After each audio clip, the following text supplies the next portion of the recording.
चलिए अभी सभी ओम ध्वनि करेंगे 2 मिनट।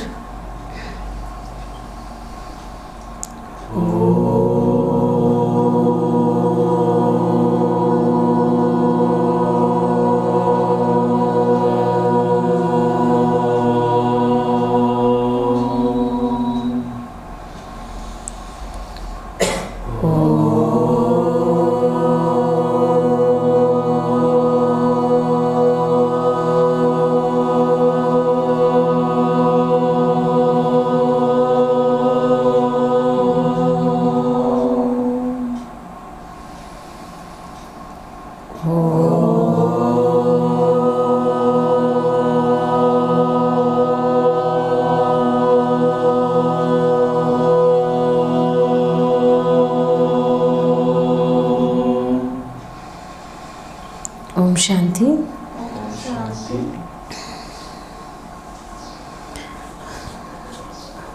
आज हम सभी योग के ऊपर थोड़ा चर्चा करेंगे। सभी कहते हैं बाबा योग नहीं लगता। मेजॉरिटी का सबका यही सवाल है कि योग कैसे करें। तो आज हम थोड़ा सा आपको ओम के ऊपर थोड़ा समझाना चाहेंगे कि देखिए उस टाइम साकार ब्रह्मा बाबा टाइम, तो उस टाइम तो कौन योग करता था। उस टाइम किसी को मालूम भी नहीं था कि योग क्या होता है, याद क्या होता है। तो वो टाइम में सभी ओम का उच्चारण करते थे। सभी भाई बहनें बैठ कर के ओम की ध्वनि करते थे। जैसे ही ओम की ध्वनि करते थे तो उसी ओम की ध्वनि में सबको काफ़ी साक्षात्कार भी हुए। सभी बैठे बैठे ध्यान में भी चले जाते थे। खैर वो स्थापना का समय था, बाबा ने सबको साक्षात्कार कराया। तो वर्तमान समय, अभी समय बहुत नाजुक स्थिति में है। तो कोई किस तरीके से योग कर रहे हैं, कोई किस तरीके से, योग का डायरेक्शन ही चेंज हो गया है। हर एक अपना अपना अनुभव बताते हैं, ऐसे योग करो, वैसे करो, ऐसे करो। लेकिन फिर भी जो कमजोरी हमारे अंदर है वो नहीं निकल पाती है। तो सबसे पहले आप ओम ध्वनि करें। कम से कम 5 मिनट बैठ करके एकदम मन को एकाग्र करके ओम का उच्चारण करने से बाबा ने क्या कहा, बहुत पावर मिलती है। क्योंकि साकार में सब क्या करते थे, सब बैठ कर के ओम का ही उच्चारण करते थे। तो अभी भी वर्तमान समय बाबा ने हम सब बच्चों को एक ही डायरेक्शन दिया है कि बच्चों ओम की ध्वनि करो, विशेष ओम। अभी देखो हम ओम शांति बोलते हैं, बाबा ने बहुत अच्छा अर्थ बताया। ओम माना क्या है ना, ओम माना ओम शांति बोलते हैं कि मैं आत्मा शांत स्वरूप हूँ, मुझे आत्मा का घर शांति धाम है, मैं शांति देश की रहने वाली हूँ, शांति का सागर मेरा पिता है। बहुत अच्छा अर्थ है। लेकिन दूसरा अर्थ बाबा ने बताया, ओम वो और मैं, ओम कि मैं उस परमपिता परमात्मा को याद करती हूँ। ओम मैं आत्मा परमपिता परमात्मा का आह्वान करती हूँ। वो परमपिता परमात्मा मेरे पास आ रहा है। हर एक ओम ध्वनि में हर एक संकल्प करे, ओम। ओम से पूरी सृष्टि परिवर्तन हो रही है। मैं आत्मा परमात्मा का आह्वान कर रही हूँ। परमपिता परमात्मा अपना परम धाम छोड़ करके मुझ आत्मा के सिर पे आया है और सारी शक्तियाँ मुझ आत्मा में भर रहा है। सारी पावर परमात्मा की मुझ आत्मा में समा रही है, जिससे मैं आत्मा एकदम शांत होती जा रही हूँ, शीतल होती जा रही हूँ।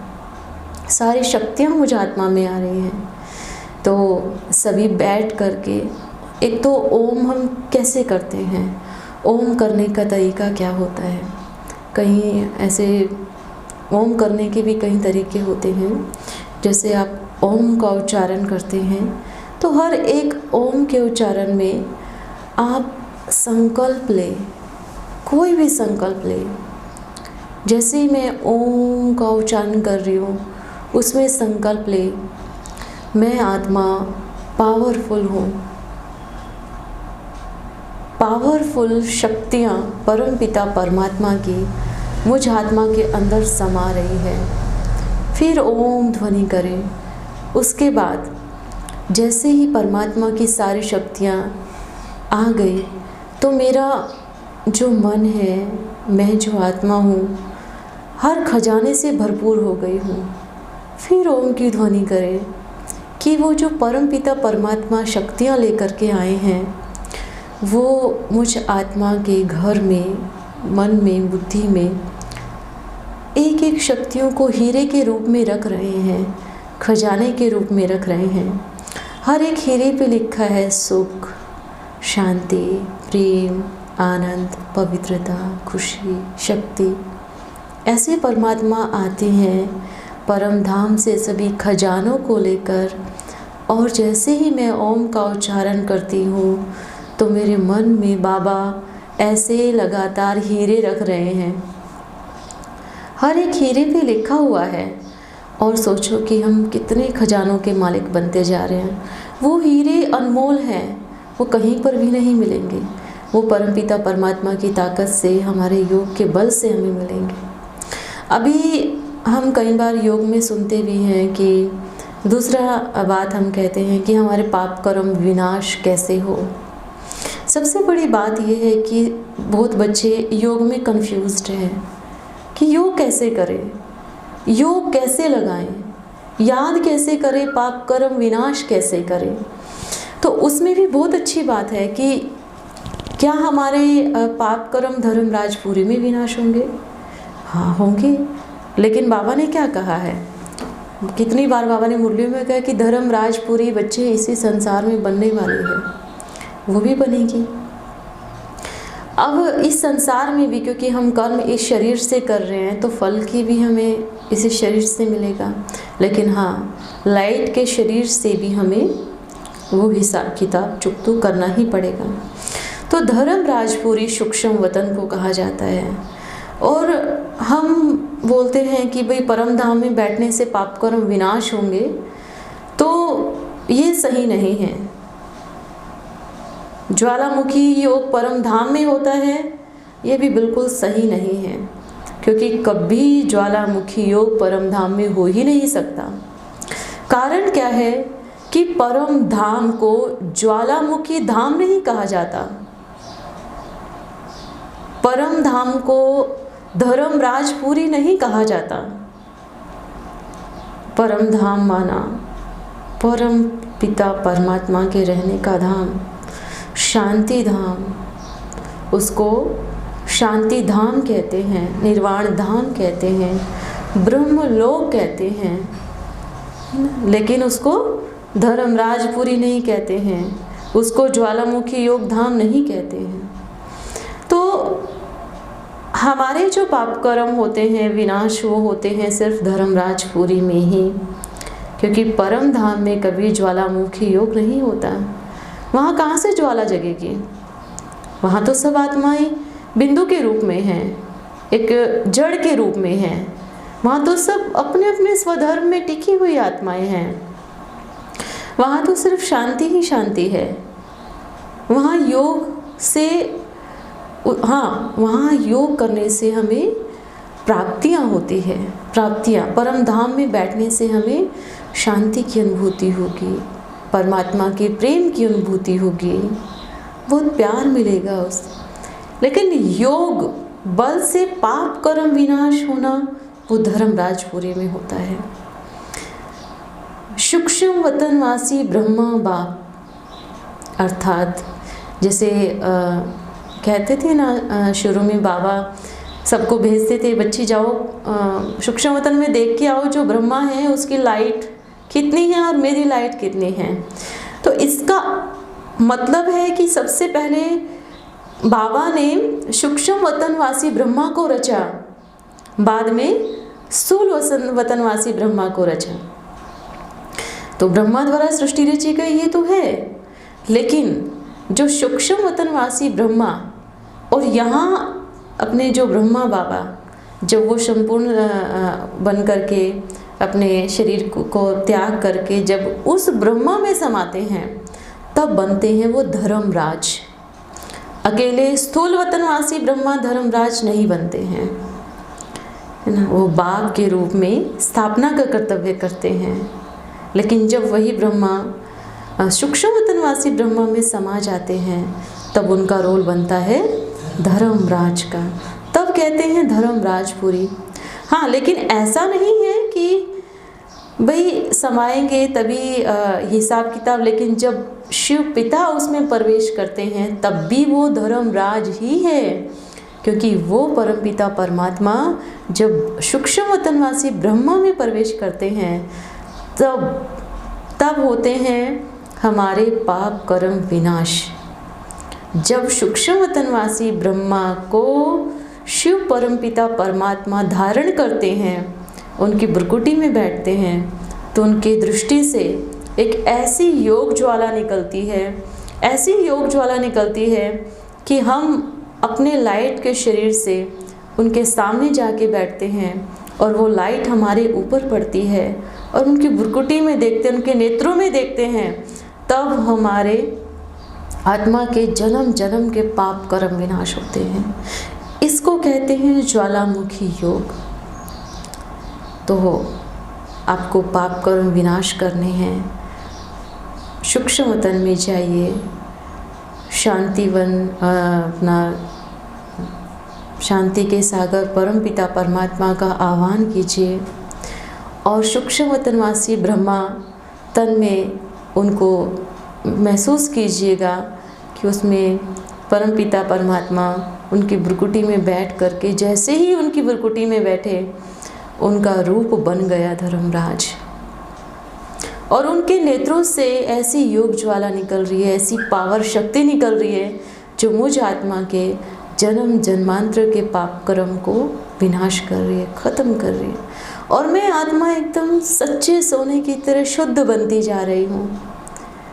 अच्छे से बाबा की पावर मुझ आत्मा में आ रही है, और जब बाबा से प्यार की अनुभूति करनी है, शांति की अनुभूति करनी है, प्रेम की अनुभूति करनी है, तो महसूस कीजिए मैं आत्मा यहाँ ओम का उच्चारण कर रही हूँ और परमात्मा परम धाम से लहराते हुए आकर के मेरे सिर के ऊपर रुक जाते हैं और मेरी मन बुद्धि का दरवाज़ा खोलते हैं और एक एक हीरे को मेरे मन में रखते हैं और मुझे सारी शक्तियाँ दे कर के बाबा चले जाते हैं। ऐसा है योग, और करके देखिए इतना अच्छा लगेगा, बहुत बाबा से प्यार बढ़ेगा, प्यार की अनुभूति होगी, खुशी मिलेगी, शक्ति मिलेगी, सब कुछ मिलेगा। और कोई कहते हैं कि हमें अपने पार्ट के बारे में मालूम पड़ जाए, तो ये सही नहीं है, क्योंकि पार्ट को जानना इसको योग नहीं कहते हैं। कितनी बार बाबा ने क्या कहा है कि बच्चे बाबा को मानना और बाबा की मानना दोनों में फ़र्क है। बाबा की बात करना और बाबा से बात करना दोनों में बहुत फ़र्क है। हम कई बार बैठे रहते हैं संगठन में, बाबा की बात तो करते रहते हैं, क्या कभी एकांत में उसके प्यार की अनुभूति की है? बाबा की बात करना और बाबा से बात करना, कभी एकांत में बैठ करके बाबा से अपना हाल चाल सुनाया है? कभी वो प्यार की अनुभूति, वो शक्तियों की अनुभूति करेंगे तो प्राप्ति होगी, शक्ति मिलेगी, एनर्जी आएगी। और अगर हम बातों में अपना समय व्यर्थ करेंगे तो हमारी शक्ति, एनर्जी सब वेस्ट हो जाएगी, मन की भी तन की भी। तो कोशिश करें बाबा से बात करने की, क्योंकि सदा काल के लिए हमारे संबंध साथ नहीं रहेंगे। जिनसे हम बात कर रहे हो आज है कल नहीं रहेंगे। हम अपना समय कहाँ व्यर्थ कर रहे हैं, हम किसके पीछे अपना समय व्यर्थ कर रहे हैं, उसकी चेकिंग करें और कोशिश करें बाबा से बात करने की, क्योंकि बाबा ही सभी समस्याओं का समाधान है, उसकी याद ही सभी समस्याओं का समाधान है, उसका प्यार ही सभी समस्याओं का समाधान है। समस्या तब आती है जब समाधान करने वाला साथ नहीं होता, जब हम बाप को भूल जाते हैं तो कोशिश करें, सबसे पहले ये संकल्प निकाल दे। हम सुनते हैं कितनों से कि बाबा हमारे पार्ट के विषय में बताओ, लेकिन बाबा ने आज तक किसी के भी पार्ट के बारे में, हाँ बताते हैं, लेकिन किसको बताएंगे? क्यों? आत्मा के अंदर इतनी पावर नहीं है। क्लियरिटी से तो बाबा ने किसी के पार्ट के बारे में नहीं बताया है, लेकिन अपने बारे में अपने आप जाने। हमारा योग कितना अच्छा है, हमारा पुरुषार्थ कितना अच्छा है, इतना प्यार हम बाबा से करें ना, इतनी शक्तियाँ हम बाबा से लें, इतना प्यार का अनुभूति हम बाबा से करें कि हम अपने पार्ट के बारे में अपने आप जान सकें। हम बाहर खोज रहे हैं, बाबा हमें बताए। क्या कभी अंदर में बैठ करके वो उस प्यार की अनुभूति कभी क्या है, कभी सोचा है? इसलिए बैठ करके सभी बाबा से बात करें, हर तरह से बात करें, क्योंकि वो हमारा दोस्त भी है, बाप भी है, बंधु, सखा, माँ, सब कुछ है, सब कुछ है। तो हम उससे कैसे बात करें? और हर कर्म में शुक्रिया करें, हर हाल में शुक्रिया करें। शुक्रिया प्रभु, आपने मुझे सब कुछ दिया है। शुक्रिया प्रभु, आपने मेरा जीवन बनाया है। आज दुनिया कितनी दुखी है, लेकिन हम किसकी याद में हैं? हम किसकी छाया के नीचे हैं? हम तो पूरे गोवर्धन पर्वत के नीचे बैठे हैं। उसकी छाया इतनी ठंडी है कि धूप के किरण तक नहीं आ सकती, विकार के किरण तक नहीं आ सकती। तो कोशिश करें हमारा प्यार बाबा से बढ़ता रहे, हमारी खुशी का पारा सदा चढ़ा रहे, और कुछ भी मन में संकल्प नहीं, बस मेरा बाबा, मेरा बाबा, मेरा साथी, बस एक ही धुन लगी रहे। अच्छा, ओम शांति।